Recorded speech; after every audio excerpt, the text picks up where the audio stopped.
conciliação. Também conhecida como deixa disso, abraça sua irmã, não quero saber quem começou, se não parar essa briga, eu vou dar um tapa pra trás em quem pegar, pegou. Ou o que esse torcedor mexicano fez quando viu russos brigando na Copa e resolveu apartar os russos nessa língua universal chamada russonhol. Tranquilo, tranquilo,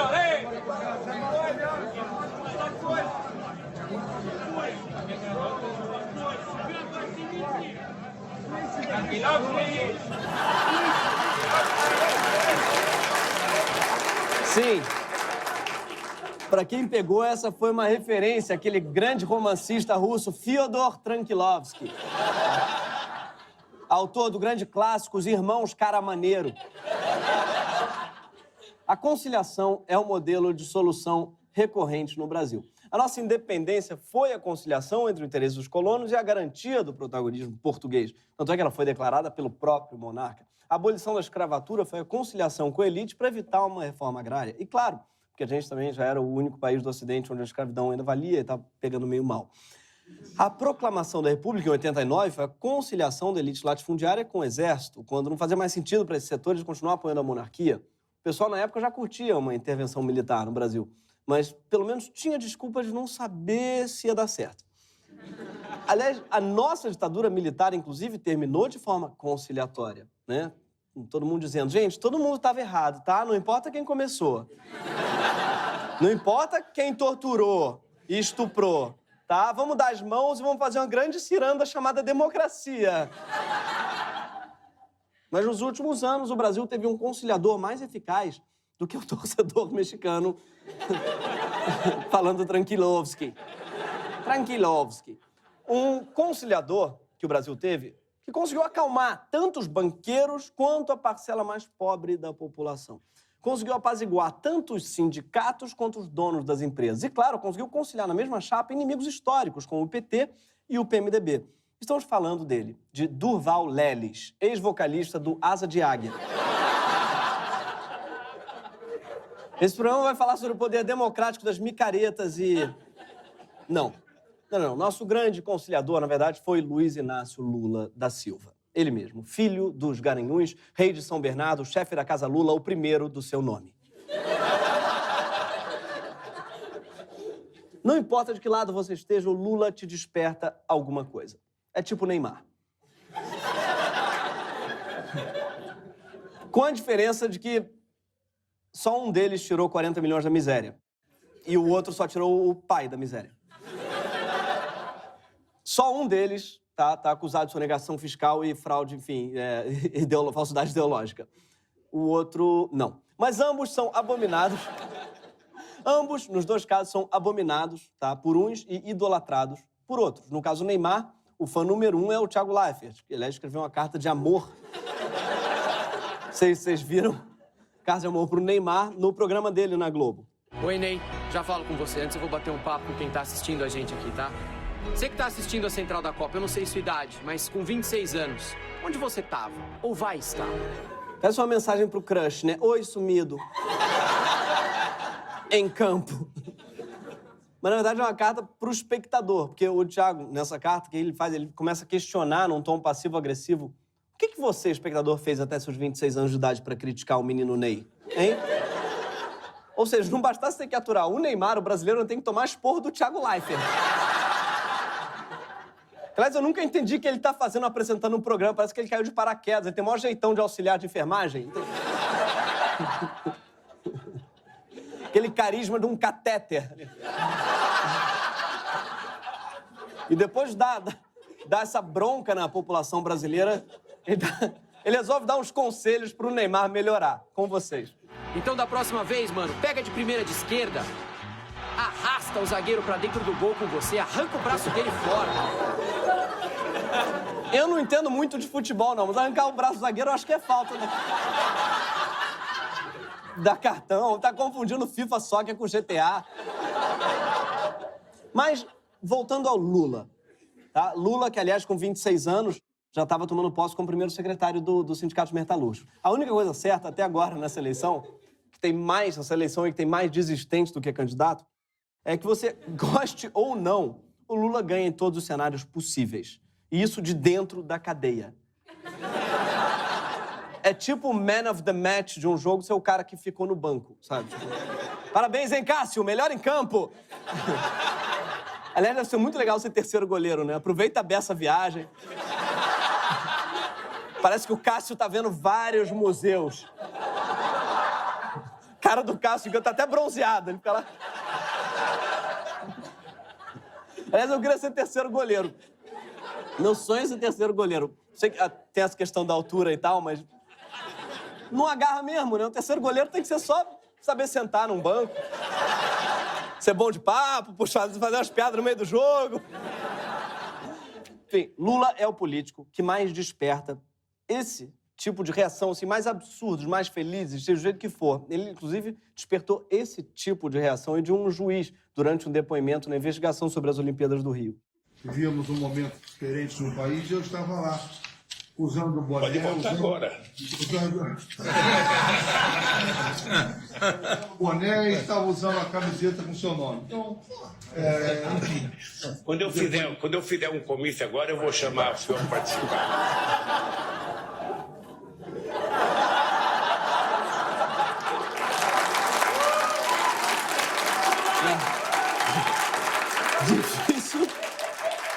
É difícil resistir a esse sorriso, mas vamos... Ficou quente aqui, né? Mas vamos relembrar um pouco da trajetória de Lula como conciliador. O Lula surgiu publicamente como líder dos metalúrgicos nos anos 70, justamente quando a ditadura reprimia violentamente as greves. Era preciso muito jogo de cintura para defender os trabalhadores sem ir preso. Uma das primeiras estratégias de Lula foi levar as assembleias para a porta das fábricas, já que os operários não iam até o sindicato. E se Maomé não vai à montanha, deixa pra lá, é melhor não fazer piada com o Maomé. Mas foi na greve geral que parou o Brasil em 79 que a habilidade de conciliação de Lula foi selada. Ele conseguiu com os trabalhadores uma trégua de 45 dias na greve para ter tempo de negociar com os patrões. Aliás, é engraçado esse conceito, né? Trégua de greve. É tipo umas férias que você trabalha até parar de trabalhar de novo. Enfim, mas foi aí que o Lula usou pela primeira vez o superpoder de caminhar sobre as massas, como mostra nessa foto. Surgiu ali a necessidade de criar um partido que representasse toda essa gente trabalhadora. Como disse Dinho Ouro Preto, falta uma banda que una todas as tribos, como foi o Norvana. O Lula e o PT se propunham ser o Norvana da classe trabalhadora. Mas logo depois da fundação do PT, a conciliação ficou mais difícil. E Lula foi enquadrado na Lei de Segurança Nacional, por causa das greves do sindicato, e ficou preso por um mês, quando calculamos que ele deve ter lido 18 livros, mais ou menos. E a partir de então, sua militância à frente do PT não foi muito preocupada em conciliar com o mercado, não. Como foi, aliás, amplamente explorada por seu adversário na eleição de 89. De um lado está a candidatura do Centro Democrático, por mim representada. Do outro lado está uma candidatura que esposa teses estranhas ao nosso meio, teses marxistas, teses estatizantes, teses que não primam pelos princípios democráticos consagrados na nova Carta Constitucional. Ver debate antigo dá uma raiva, né? Isso fica igual aquela tia velha ficar falando com a TV. Ou sabe quem também não vai primar pelos princípios democráticos da Carta Constitucional? Você! E teu irmão que vai contar pra todo mundo que você usava supositório de cocaína!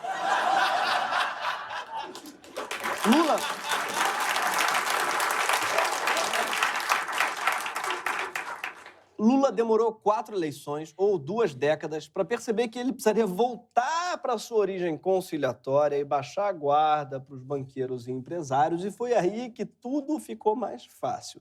E o símbolo da mudança foi junho de 2002, né? Aconteceu ele estava já candidato à presidência da República, de novo, na Carta ao Povo Brasileiro, que em bom português era uma carta ao mercado financeiro, que parece que foi escrita pelo Thiago Leifert.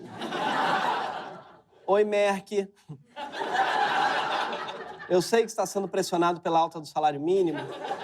Ninguém sabe o peso do coletinho da Bovespa. E Lula, ele cumpriu a sua promessa com os capitalistas. Veja, eu de vez em quando brinco.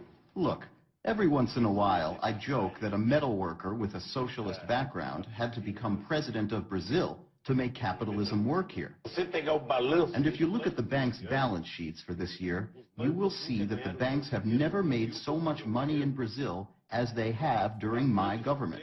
Impressionante como, em inglês, ele soa tucano, né? I am the most top president. I am the toppest. Lula selou a confiança com o mercado financeiro mesmo em 2003, já no primeiro ano de governo, com a reforma da Previdência proposta por seu governo, que dava continuidade à proposta de FHC. A PEC 40 acabava com a aposentadoria integral dos futuros servidores públicos e, se fosse proposta por Temer, a gente estava na rua gritando não passarão. A reforma passou rapidamente no Congresso e recebeu apoio massivo da oposição, comandada pelo PSDB e pelo PFL. O PT rachou nessa votação. Quem não concordou com a reforma, pois foi expulso do partido, como Heloísa Helena e Luciana Genro. Foi o estopim para o surgimento do PSOL 2 anos depois, com antigos companheiros que achavam que o PT estava conciliando demais. Enquanto alguns pulavam fora do barco, outros pulavam dentro, como o então mega empresário Eike Batista, que virou BFF do Lula. Mesmo quando veio o Mensalão em 2005, Lula foi preservado a ponto de ser reeleito no ano seguinte. Lembra do Mensalão? Foi basicamente a compra da conciliação com o Congresso. Baratíssima, aliás. O deputado custava 30 mil na época. Hoje o deputado está 3, 4 milhões, ou seja, quem comprou um deputado em 2005 fez um puta investimento, meu. Puta investimento top. Puta case. Graças ao crescimento econômico acelerado, o Lula conseguiu conciliar as políticas sociais que marcaram seu governo com a manutenção dos ganhos dos muito ricos. Mas o que não foi muito conciliável foi a sensação de perda de status de muita gente. Como o de Danusa Leão, que disse o seguinte em sua coluna na Folha: ir a Nova York já teve a sua graça, mas agora o porteiro do prédio também pode ir, então qual é a graça? Bom mesmo é possuir coisas exclusivas a que só nós temos acesso. Se todo mundo fosse rico, a vida seria um tédio. Eu entendo, era muito mais legal ir para Cuba quando ninguém ficava te mandando ir toda hora. Queria muito olhar o porteiro do prédio da Danusa, que vai toda hora para Nova York. Ô, dona Danusa, a senhora tá precisando de alguma coisa da Macy's? Como bem mostra a indignação da Danusa, os avanços no governo Lula foram, de fato, muitos. Não teve exatamente uma multidão de porteiros invadindo os bares de Williamsburg, atrás de uma IPA, mas tiveram, sim, alguns avanços inegáveis. Sim, como o aumento do valor real do salário mínimo, a geração de milhões de empregos, a criação do Bolsa Família, a criação do Farmácia Popular, a construção de cisternas no semiárido, o reconhecimento do território dos quilombolas, o programa Universidade para Todos, o Luz para Todos e ampliação do fundo de financiamento estudantil, sem falar no Fome Zero, que erradicou a fome no país. Faltou entrar um slogan, né? País de todas. Um Brasil. Aliás, que saudade desse logo. Parece um trabalho de final de ano de escola construtivista, assim, sabe? Repare que a bandeirinha do Brasil foi feita no Paint, tá vendo? Muito hipster, gente. O FIES é um programa que o Lula ampliou. É um ótimo exemplo de política conciliatória e suas contradições. Você coloca muita gente na universidade ao mesmo tempo em que aumenta o lucro das faculdades privadas, subsidiando a mensalidade. Lula ficou tão próximo do Valfrido Mares Guia, que é o dono da Croton, que hoje é a maior corporação educacional do país, que fez dele seu ministro do turismo e, frequentemente, pegava seus aviões particulares emprestados, o Ubercopter. Talvez, aliás, fosse o Lula que levava, pessoalmente, o porteiro da Danusa para Nova York. Só para irritar. Vamos lá. Vamos lá, Severino. Vamos só para irritar ela, vai. Vamos deixar a Danusa puta.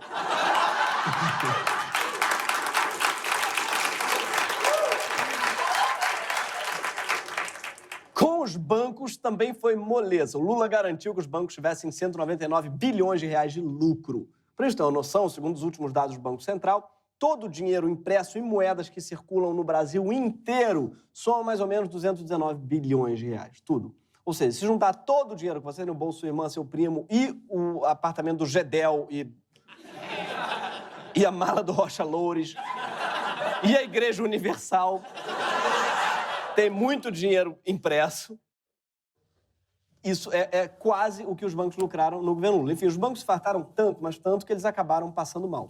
Quando o mercado teve a dor de barriga, que não foi uma dor de barriga assim, foi uma diarreia daquela beirada, sabe?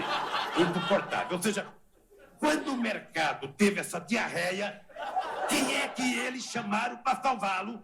O Estado que eles negaram durante 20 anos. Ele está dizendo, basicamente, aí, parece heróico, mas ele está dizendo que ele limpa a bunda do mercado. Sendo que quem limpa a bunda do mercado, todo mundo sabe, tinha que ser a mão invisível, né, gente?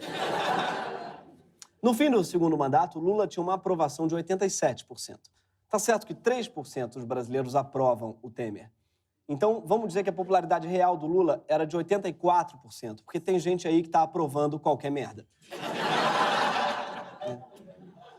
Para se ter uma ideia, o Lula era mais popular que chocolate, que estranhamente tem só 75% das...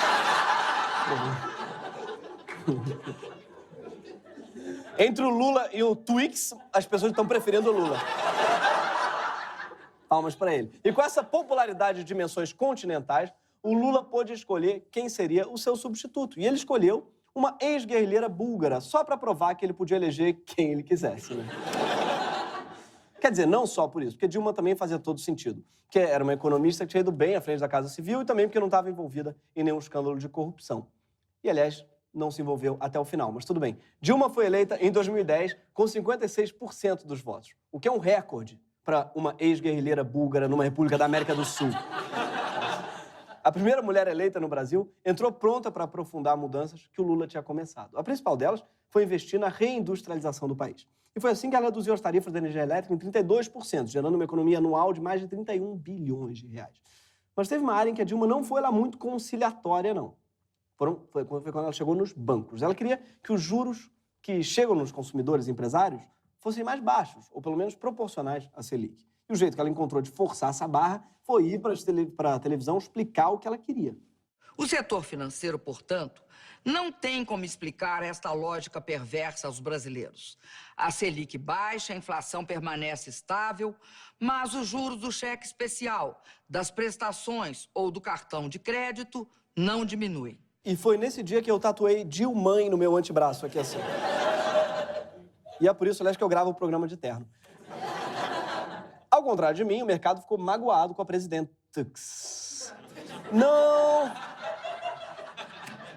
Não gostaram de ser pressionados em rede nacional e nem gostaram da redução de juros que ela impôs ao Banco do Brasil para forçar o sistema financeiro a rever as próprias taxas. Ao mesmo tempo, o PMDB também não estava feliz com a liberdade que a Polícia Federal vinha tendo e passou a votar contra Dilma nas matérias importantes que iam para a Câmara. E no meio de tudo isso, o Brasil começou a se preparar de verdade para receber a Copa e as Olimpíadas, o apogeu máximo do projeto de conciliação lulista. Mas as preparações escancararam que a conciliação tinha virado contradição. As centenas de estádios absurdos e obras inúteis feitas em nome de mega-eventos começaram a tirar o brasileiro do sério. Obras como o teleférico que o Sérgio Cabral, aliado do PT no Rio, resolveu construir no Complexo do Alemão, que hoje já está desativado. A Copa e a Olimpíada foram uma cartada de Lula para mostrar que o Brasil tinha virado uma potência mundial, mas foram elas que mostraram o pior dos governos petistas. A conciliação lulista não era só a conciliação entre banqueiros e trabalhadores, donos de faculdade e estudantes pobres. Era também um projeto de conciliação política com um monte de lideranças locais fisiológicas e corruptas. Prefeitos e governadores que foram essenciais para que Lula conseguisse implementar suas políticas sociais, mas que também fizeram muita merda. E os mega-eventos tornaram essa merda toda mega visível. Mas, mesmo com tudo isso, Dilma se reelegeu e logo em 2015 sancionou a PEC 72, que ficou conhecida como a PEC das domésticas, o que fez muita diferença no Brasil, que, vale lembrar, é o país com o maior número de empregados domésticos no mundo. Tem mais empregado doméstico no Brasil do que gente da Dinamarca. Tá? Uou. Mas uma parte da elite brasileira não curtiu muito a PEC das domésticas, não. Toda lei que regulamenta uma situação profissional é boa, é bem-vinda. Só que essa lei esqueceu uma coisa, que uma casa de família não é uma empresa, não é uma empresa que gera lucros. Então, a gente não pode ter os mesmos ônus que uma empresa tem. Tiago Leifert diria que é fácil julgar a Regina, mas onde você estava com 76 anos? Você não sabe a pressão dessa redinha amarela na cabeça. Mas não era só os enormes ônus envolvidos na contratação de empregadas que estavam deixando a elite chateada. A crise econômica também não ajudou. Para tentar se reconciliar com o mercado, Dilma demitiu Guido Mantega e contratou Joaquim Levy, com uma linha neoliberal. O mercado encarou com tanta seriedade essa mudança quanto você acreditou na grávida de Taubaté. Mas a base da esquerda, ao contrário, levou o estelionato eleitoral bem a sério e deixou de apoiar a discípula do Lula. Com o avanço da Lava Jato, a rejeição à Dilma e ao PT cresceu ainda mais. Nesse ponto, a Dilma já tinha nomeado Lula ministro da Casa Civil, o que valeu até o dia seguinte, quando Gilmar Mendes suspendeu a nomeação e já não tinha separação. Quem odiava Lula odiava a Dilma, e quem odiava a Dilma odiava o Lula, e quem não gostava do Lula também não acreditava nele quando ele dizia que não tinha um triplex no Guarujá, e pensar que tudo isso podia ter sido evitado se o Lula tivesse falado com o Maluf. Aquilo que estão dizendo do apartamentozinho dele lá no Guarujá, aquele triplex que são 3 BNHs um em cima do outro, eu tenho minha casa lá. Se o Lula quiser morar na minha casa, eu ofereço para ele de graça, não tem problema. Se ele precisar de um sítio, eu ofereço uma das minhas fazendas da empresa para ele morar lá. Tem alguma coisa muito errada com a frase, eu ofereço uma das fazendas da minha empresa para ele morar lá. Mas o fato é que o ódio que se voltou contra Lula não apareceu quando a Câmara votou as denúncias contra Michel Temer, nem quando a Procuradoria enviou o processo contra Geraldo Alckmin para a Justiça Eleitoral. E esse ano, a conciliação deu seu último suspiro. O Lula foi preso, depois do processo julgado com uma velocidade nunca antes vista na história desse país. Ou, como diz o canto da torcida, acabou o amor. Isso aqui vai virar um inferno. Mas, mesmo calado, praticamente incomunicável, ele segue sendo líder nas pesquisas. Com mais de 30% já do Brasil querem votar nele já no primeiro turno. No segundo turno, ele ganha de qualquer um. Deve ser difícil ser você candidato solto.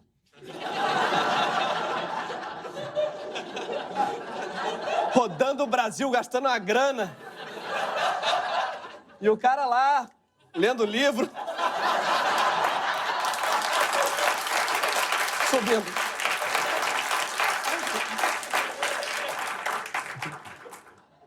Entre quem ama o Lula e quem odeia o Lula, tem todo tipo de motivo. Tem saudade por ódio, tem gente que odeia ou ama ele. Tem gente que ama ou odeia ele por 1000 motivos. Saudade, ódio, ou então por achar que ele só acalma o Congresso, só ele acalma o Congresso, ou então por achar que com ele o país vira uma guerra civil, ou porque ele pensa no povo, ou porque ele é corrupto, ou porque ele é comunista, ou porque ele não é comunista, ou porque ele une as esquerdas, ou porque ele desuniu as esquerdas, ou porque ele é ignorante, ou porque ele é um gênio, porque ele sustenta vagabundo, porque ele tirou 40 milhões da pobreza. Mas uma coisa une o Brasil. Quanto mais o tempo passa, menos a gente parece ser capaz de superar o Lula. Lula é um gênio político e uma figura histórica tão importante justamente por sua enorme flexibilidade ideológica. O cientista político e antigo porta-voz do Lula, André Singer, diz que enquanto Dilma quebra, mas não dobra, Lula dobra, mas não quebra. Que, aliás, dava uma ótima música do Gera Samba. Né? Fica a dica aí. Durval Leles, fica a dica. Lula nunca se diz de esquerda, muito menos de direita. Ele se preocupa genuinamente com os pobres, mas se gaba de criar os primeiros bilionários do Brasil. E não simplesmente por hipocrisia. Talvez sua maior vocação, a verdadeira ideologia do Lula, desde que despontou como líder político, foi a conciliação. A ideia de que é possível fazer o Brasil entrar num acordo. Que dá para dividir o bolo com os pobres sem tirar dos ricos, que dá para representar o MST e consolidar o agronegócio, que dá para ser querido pelas patroas e dar direito para as empregadas, que dá para achar que nunca antes na história desse país, e governar com o PMDB, que dá para deixar todo mundo tranquilovski. Tranquilovski.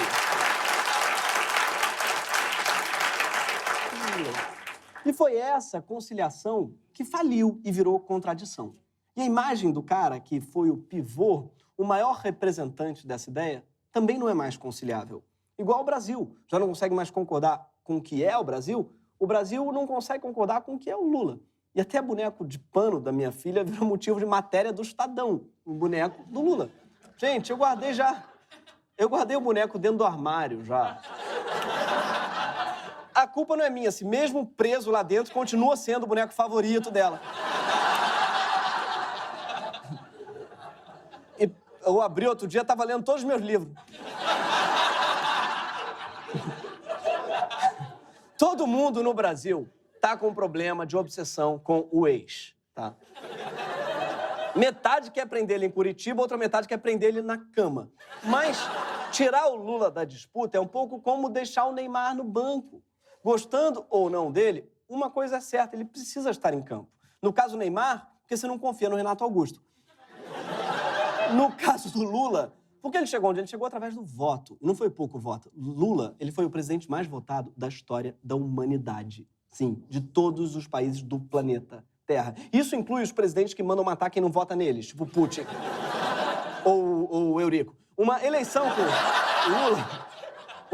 com Lula daria ao Brasil a chance de finalmente superar o Lula. Seja elegendo ele de novo, seja permitindo que outro candidato derrote ele nas urnas, que é um lugar muito mais legítimo de disputa política do que um judiciário que tem sido, no mínimo, atento demais ao calendário eleitoral na hora de dar mais ou menos velocidade a determinados processos.